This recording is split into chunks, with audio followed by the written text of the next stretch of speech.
Hi guys, and welcome to this third episode of Drafting Diaries. It is February, which means that it is Fashion Week.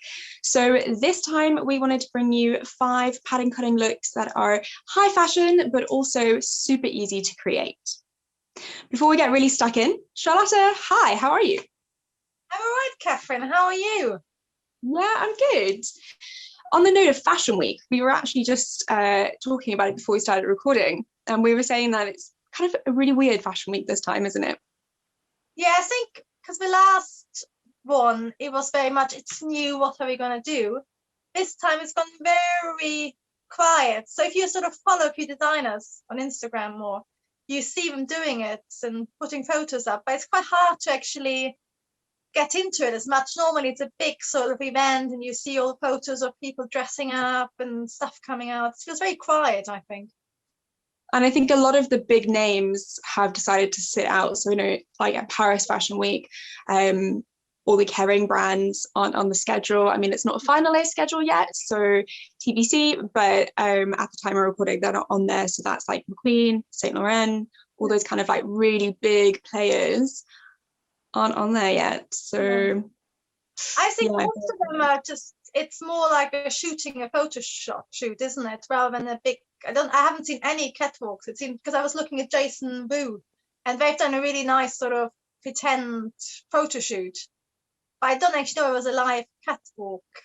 Yeah, but I think it might be quite, because it's become really weird over the last few years how it's, because I remember like, so 15 years ago when I started, there was one online free website that you could see the shows, and you just couldn't have the access. So it was sort of quite, you had to actually look for it, and then you were always in season unless you were in the industry or you actually had to look for what's coming up. But the last few years become like trends come out. I mean, you wear them straight away. I mean, it's sort of when the clothes actually come out, it's sort of gone.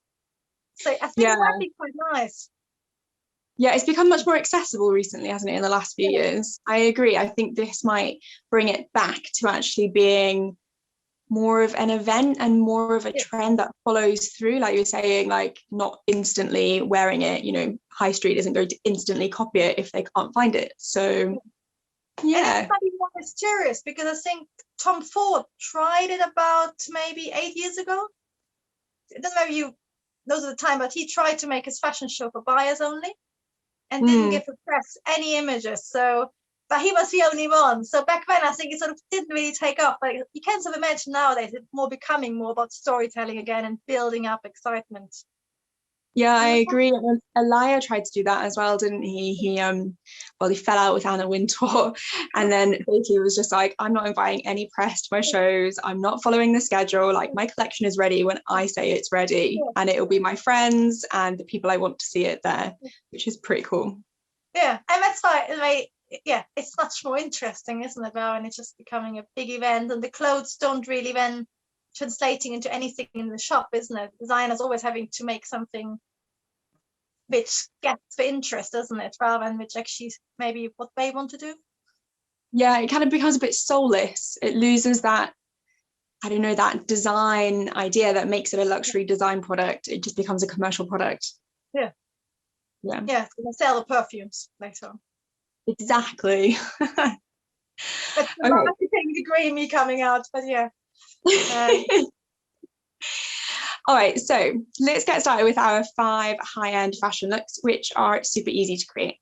The first one that we wanted to talk about was a twist or a knot detail. Now, this looks really complex and it's so eye-catching, but it's super easy to create. And if you have a dress stand, you can literally get 2 strips of fabric and just drape it straight on the stand. Yeah, I think it's one of those looks because it's not that for flat cut. It's slightly more tricky. So people think, oh yeah, it's really complicated. It doesn't really feature any pattern cutting books.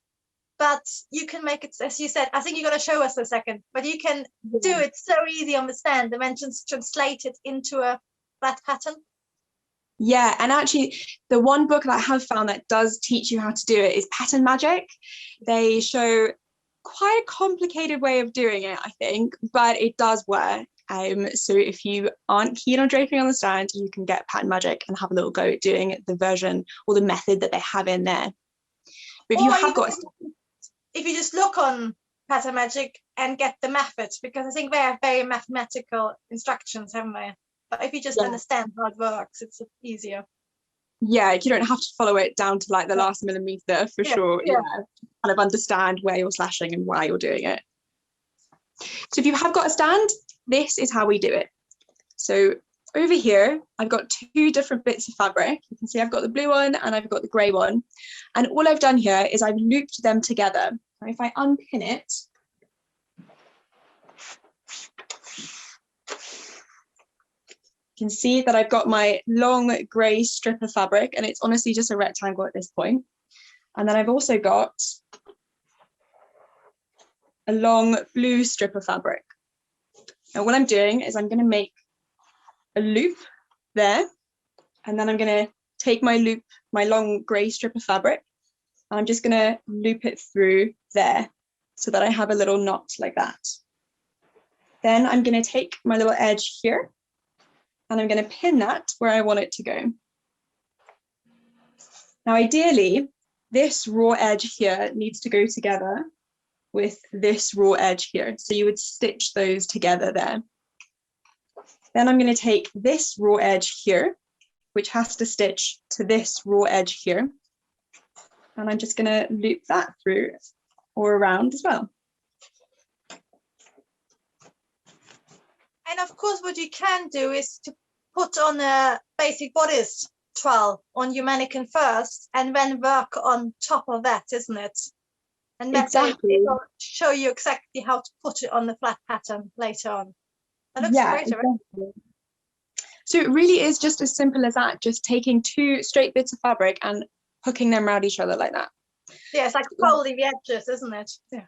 Exactly. Yeah, it's super easy and it's so effective, and it just looks gorgeous. It's one of my favorite sort of draping details. But I think it's very flattering, because I love draping. You can tell somebody really enjoyed the draping, but it's a statement piece. But this you can do in jersey, you can do in dresses, anywhere, isn't it? It will always look great. Yeah, exactly. It's so versatile. You can do it in any fabric, and you can also do it in any position. You know, you can do it here where I've done it on the side. You can do it on the cuff. You can do it on the neckline. Your pieces don't have to go across the body. They can go down the body. It's just a great detail to play with. Yeah, and I think it's of all seasons as well. Like long, yeah, it's fantastic in summer because it gives a tiny bit of sort of, like, you nearly can see the skin, isn't it? But then in winter it looks really nice on a shirt or coat. Yeah, completely agree. Yeah, so I think that's definitely something to try out when you want that special look, but really easy to draft. Yeah, super easy, so effective.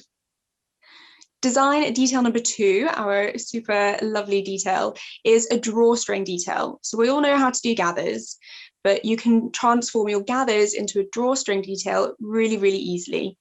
All you do is take your gathered edge, put a bigger seam allowance on it, and fold it under to create a channel.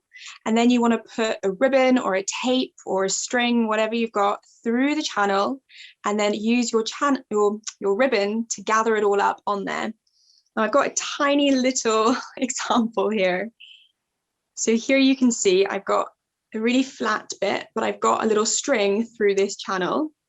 If I just gather my fabric up along that channel, you can see it create this lovely little gather detail. That's what you want to do on a bigger scale. Yes, and the images, they really show it quite clearly. How I really like how I've put them together. So on the top of the sleeve, how you just, as you said, you do what you just shown us twice and stitch them together, and then you get that really nice big detail, big statement sleeve, which I think is still one big thing this summer and this winter, isn't it?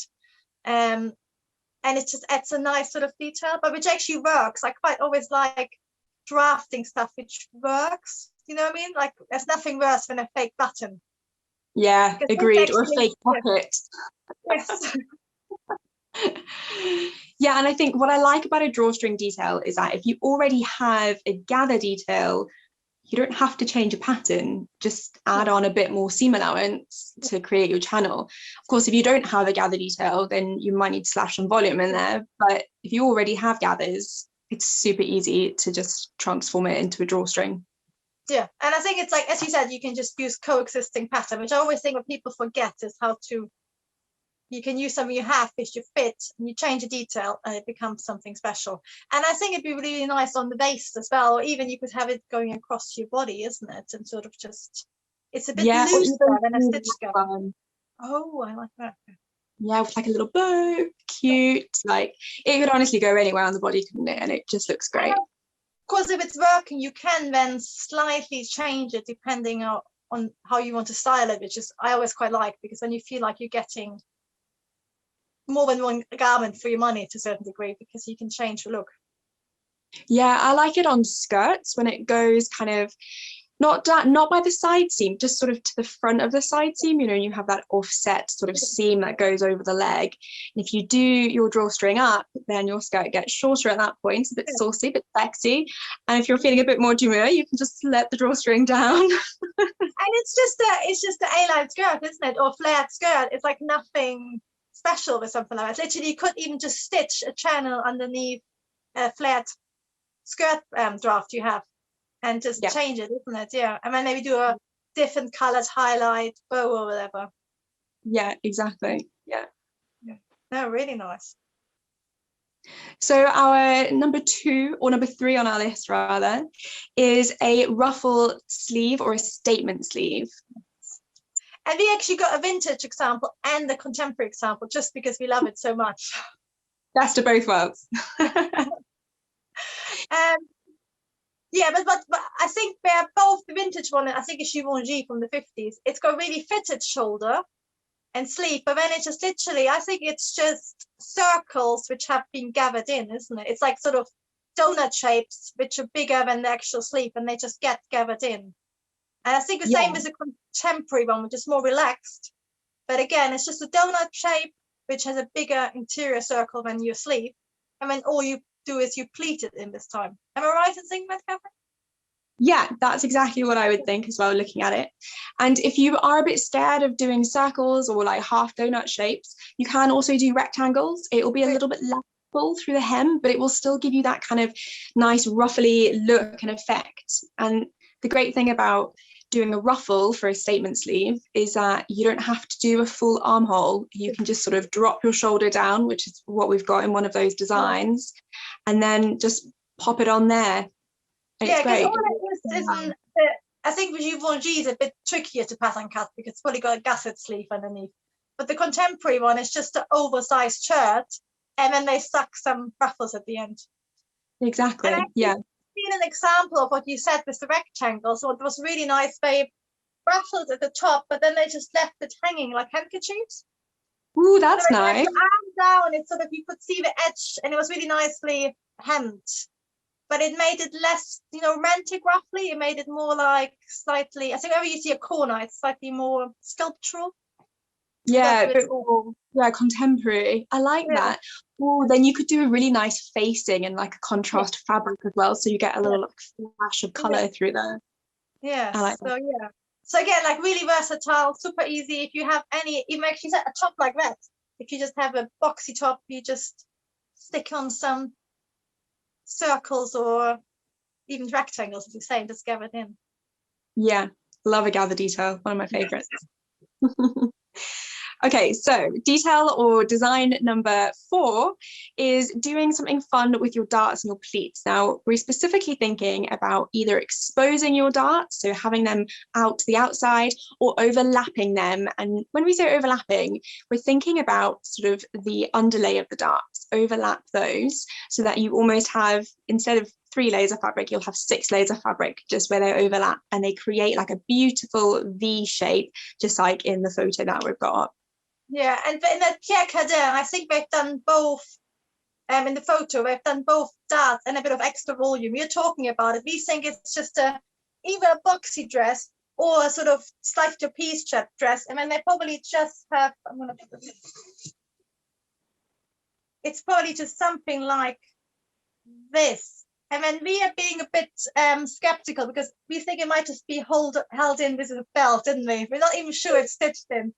But it's a detail I actually often get asked about because people think it's really complicated. because it's an overlapping, I think, where people get scared because you don't understand how it can happen on a flat pattern. But it is literally just your darts and some extra volume folded the other way around when you normally do. Yeah, it's like an inside out dart. Yeah. And normally you put it to the side, don't you? This time you just sort of put it to the center. Yeah. You know who else does a detail like that quite a lot? Roland Murray. He does a lot of exposed darts, and then he does like a little top stitch along it, and it always looks so chic. It's so cool. He always does it beautiful in the shoulders as well, doesn't he? Yes, yeah, he does. Yeah, completely. Yeah, and there's a little indie label in Canada called Eliza Faulkner, and she's done quite a lot of that. And she actually uses a lot of ruffles as well. It's beautiful stuff. Yeah. And it's very wearable, but really statement pieces. They're quite contemporary. But it is that sort of you actually use something you have to do anyway. Like you have to have darts, and you turn it into a statement, isn't it? Yeah, exactly. Rather than being like, oh, I have to have that dart there, so we'll just draw it in and just design around it, make it part of your design, make it into a detail. Yes, and I think it works really vintage. You get a lot of stuff from the 50s and 60s, and then contemporary, you still see it everywhere. Yeah, completely, I agree. It's sort of a timeless detail, isn't it? Yes, and I think again it works well in a thicker wool like with Pierre Cardin, but it works really well in the fitted dresses. Roland Murray as well, doesn't it? Yeah, exactly. Another really versatile detail. Yeah, totally. So number 5, the last one that we have for you, is to do an opening or like a placket or a button stand in an unusual place. So we are specifically thinking, like in the photos, if then you have an opening going from your shoulder, your highest shoulder point, over your shoulder, and then down your sleeve, purely because I just love this detail. And I know Charlotta does too. So think about where you have your openings. And again, it's that idea of taking something that's essential for your garment, like an opening, and making a detail out of it, making it part of the design, just like we were saying with the darts. Yes, and what's really nice, again, because all you do is on your flat pattern, you cut open your top of your sleeve and you just add a placket. So again, it's not tricky to do. And then, of course, what I love about it as well, that I think Vivienne Westwood does it quite a lot, where she makes the distance between buttons bigger than the distance between buttonholes. And then you get like a sort of pleated gather details, or it basically what it is, you just button up your button stand wrong. But again, that would give you a really nice detail down the sleeve ends and sort of add more interest. But again, it's really quick to do, and it can be added to any shirt pattern. Yeah, I love that idea of having almost like a ruffle between the buttons and the buttonholes. I think that's a really cool idea. And if you did it, if you had the front flat and then the back could be ruffled, so it becomes very much like what you see very much at the moment, isn't it? Where you sort of get gathers sneaking down your arm. Yeah, and it also becomes much more of a sculptural garment, I think, rather than, like we were saying, like at the beginning about Fashion Week, it becomes less of a commercial garment, more of a luxury designed, really considered product. Yeah, but it's still quite variable, but it's special, isn't it? Somebody actually thought about where to put the details. And I can see that even going, I quite like a sort of because it's quite an oversized button sentiment image, which works well as well, doesn't it? It's not tiny. I think we're sort of thinking about scales, and where you put it really changes the look of it. Yeah, agreed. Nice, like chunky detail, not subtle. It's kind of quite in your face, quite like, look at this. It's huge, it's luxury, it's gorgeous, and it's really unusual. Yes, no, I'm just gonna. Also, because you got the flat button stand going on your shoulder, it doesn't add stuff to the top.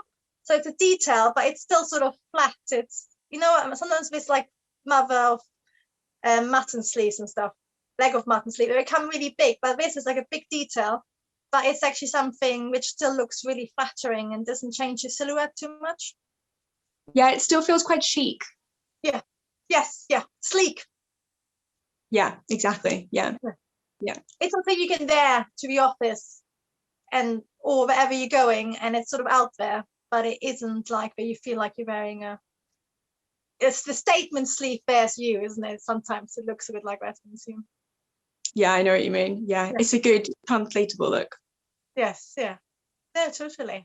So just to recap, our 5 kind of super lovely luxury high-end fashion details that are very easy to make or pattern cut for. First one was a twist or a knot detail. The second one was a drawstring detail. The third one was a ruffle or a statement sleeve. And the fourth one was an exposed or overlapping darts or pleats. And the fifth one was our lovely kind of opening in an unusual place, like a big button stand or a big placket. If you guys have enjoyed this, then let us know in the comments below. We are doing this every month. We're releasing a video about 5 things about pattern cutting. So keep an eye out for the one next month. I am Catherine from Project Patterns. You can find more of me on my website, www.projectpatterns.co.uk, or on Instagram at Project Patterns. And Charlotta, where can everyone find you? I'm on Instagram as well, Charlotta School of Pattern Cutting, and I've got my website as well, which is learn.schoolofpatternCutting.com, and I'm on Patreon as well, where all my drafting tutorials are now. But I think we're going to both put a link on this on our Instagrams as well, so people can find it. And I would really just love to hear from you all. Have you got any details which look really complicated and people always admire it when you wear it, but you know it's really easy to draft? Yeah, you know that little secret that you're like, hey, it was really easy to make. Thanks for watching, guys. See you later. Yeah, thank you. Bye-bye.